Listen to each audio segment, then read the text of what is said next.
presented by Top Music.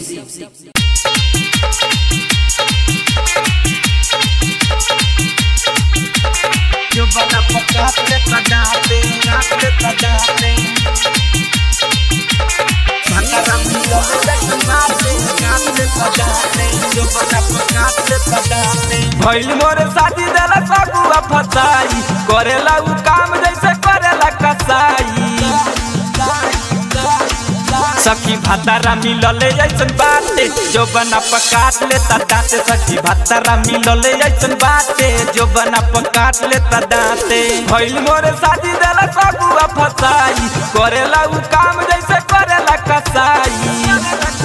सखी भतरा मिलले ऐसन बाटे जो बना पकाट लेता दांते सखी भतरा मिलले ऐसन बाटे जो बना पकाट लेता दांते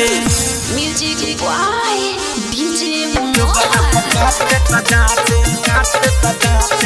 ATR Music by Sekhwa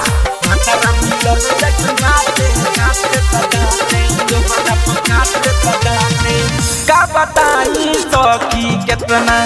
करेला उदासा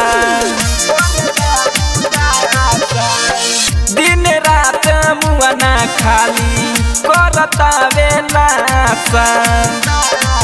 जब बोली हम मारता वेलाते जो बना पकाट लेता दांते सखी भतरा मिलले ऐसन बाटे जो बना पकाट लेता दांते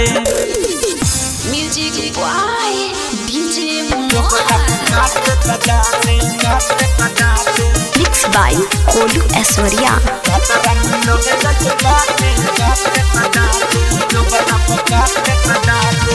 अभी पकेला हो रे यादो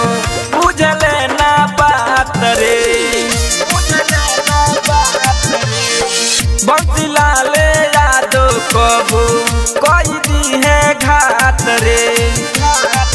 धके नटई हाथवा से जाते जो बना पकाट लेता दांते सखी भतरा मिलले ऐसन बाटे जो बना पकाट लेता दांते भइल मोरे शादी देला सगुआ फसाई करेला उ काम जैसे करेला कसाई